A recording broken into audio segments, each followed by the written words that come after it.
Welcome back to my channel. आज मैं आपको बताने वाली हूँ क्लास 10 सोशल साइंस का रिड्यूस सिलेबस कि जो 2021-22 के सिलेबस में रिड्यूस किया गया है ड्यू टू कोविड-19। अब आपके पास बहुत कम चैप्टर्स हैं, आपको टेंशन लेने की जरूरत नहीं है।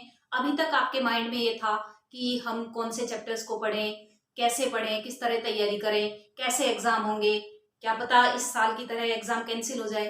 तो कैंसिल के कोई चांसेस नहीं है, क्योंकि सीबीएसई ने पहले क्लियर कर दिया है 2 टर्म में एग्जाम होंगे।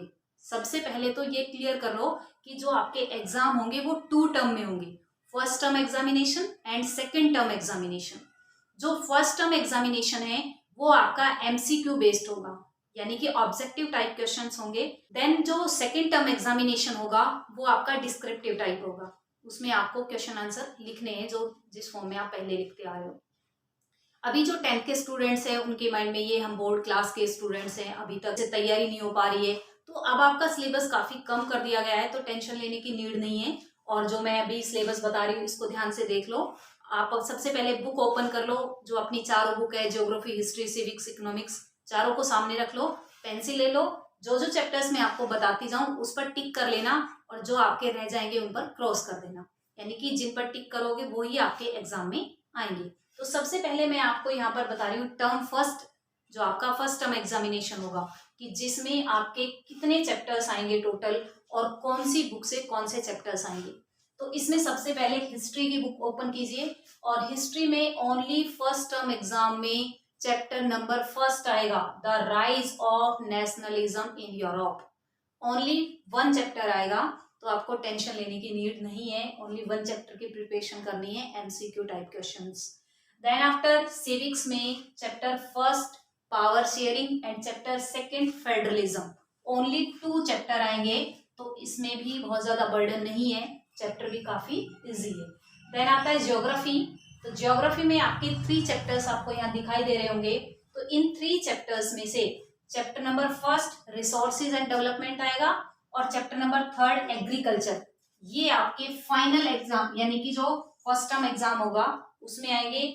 जो वाटर रिसोर्सेज है ये ओनली आपका पीरियोडिक टेस्ट में आएगा, यानी कि जो पीटी एग्जाम होते हैं, जो आपके पीरियोडिक टेस्ट होते हैं, उसमें वाटर रिसोर्स आएगा। पढ़ने आपको तीनों हैं, लेकिन एग्जाम के जो पॉइंट ऑफ व्यू से आप लर्न करोगे तो resources and development and agriculture. Only first term exam में 2 चैप्टर्स यहाँ से आएंगे, 2 चैप्टर आपके सिविक्स से और 1 चैप्टर हिस्ट्री से। देन पहुंच जाते हैं हम इकोनॉमिक्स पर। इकोनॉमिक्स में chapter number first development and chapter number second sectors of Indian economy.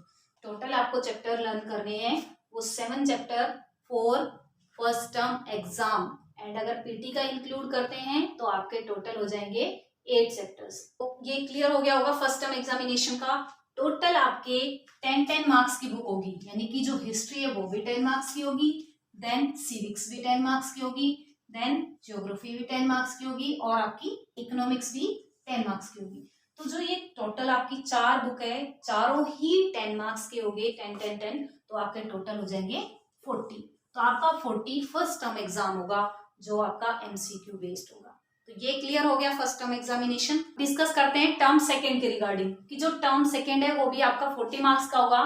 History में जो आपका फाइनल एग्जाम में आएगा वो आपका आएगा नेशनलिज्म इन इंडिया, बट आपके जो पीरियोडिक टेस्ट है उसमें जो 2 चैप्टर है, the making of a global world and the age of industrialisation, इन दोनों चैप्टर्स में से कोई भी एक चैप्टर टीचर के ऊपर डिपेंड करता है वो कौन सा चैप्टर कराता है, चाहे वो the making of a global world करा सकता है या फिर द एज ऑफ इंडस्ट्रियलाइजेशन करा सकता है।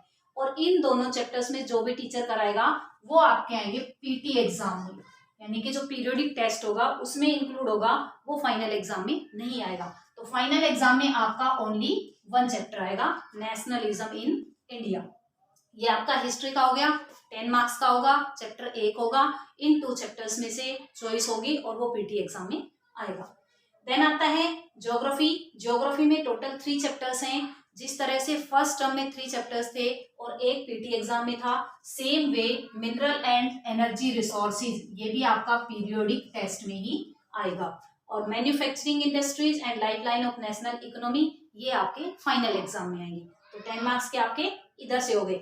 ये जो पीरियोडिक टेस्ट में आएगा ये इंक्लूड नहीं होगा आपके फाइनल एग्जाम में। तो पीरियोडिक टेस्ट में मिनरल एंड एनर्जी रिसोर्सेज और manufacturing industry, lifeline of national economy, ये आपका आएगा फाइनल एग्जाम में। सिविक्स में power sharing and outcomes of democracy, ये 2 चैप्टर्स ही आएंगे आपके फाइनल एग्जाम में।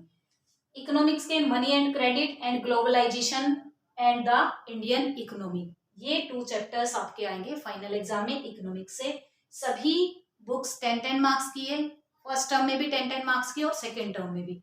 40 मार्क्स का आपका फर्स्ट टर्म होगा, 40 मार्क्स का आपका सेकेंड टर्म होगा, और 20 मार्क्स का आपका जो भी वर्क है, प्रोजेक्ट वर्क है, चाहे आपका कोई भी असाइनमेंट दिया जाता है, वो आपके 20 मार्क्स के होंगे। इवन नोटबुक भी इंक्लूड है इसमें, तो ये आपके 100 के हो जाएंगे। और इकोनॉमिक्स का जो चैप्टर नंबर लास्ट है कंज्यूमर राइट्स, वो आपका प्रोजेक्ट वर्क में इंक्लूड है। तो ये आपका है सेकेंड टर्म एग्जामिनेशन का सिलेबस, जिसमें हिस्ट्री में पीरियोडिक टेस्ट में आएगा एक, और ज्योग्राफी में पीरियोडिक टेस्ट में आएगा। बाकी आपके फाइनल एग्जाम के हैं, 40 मार्क्स के होंगे, 40 marks first term, 40 marks second term, 20 आपका प्रोजेक्ट, नोटबुक, असाइनमेंट्स, इनके इंक्लूड होंगे जो टीचर्स आपको प्रोवाइड करेंगे। तो ये आपका 100 का हो गया। ये डिस्क्रिप्टिव टाइप होंगे, फर्स्ट टर्म ऑब्जेक्टिव टाइप होगा, यानी कि एमसीक्यू बेस्ड होगा, और ये डिस्क्रिप्टिव होगा। और इसमें जो आपके मैप वर्क होंगे वो हिस्ट्री में भी आएंगे और ज्योग्राफी से भी आएंगे, जबकि फर्स्ट टर्म में ओनली ज्योग्राफी से मैप आएगा, हिस्ट्री से नहीं आएगा। तो सेकेंड टर्म में आपके जो मैप वर्क है नेशनलिज्म इन इंडिया से, और इधर ये ज्योग्राफी के जो 2 चैप्टर्स है manufacturing industries and lifeline of national economy, तो इनमें से आपका मैप वर्क आएगा। तो आई होप ये अच्छे से क्लियर हो गया होगा आपको सिलेबस, कि 10th क्लास का सिलेबस जो रिड्यूस हुआ है वो क्या है, और आपको फर्स्ट टर्म के लिए क्या पढ़ना है, सेकेंड टर्म के लिए क्या पढ़ना है। तो आशा करती हूँ कि आपको अच्छे से समझ आ गया होगा। मिलते हैं नेक्स्ट वीडियो में। Bye, take care.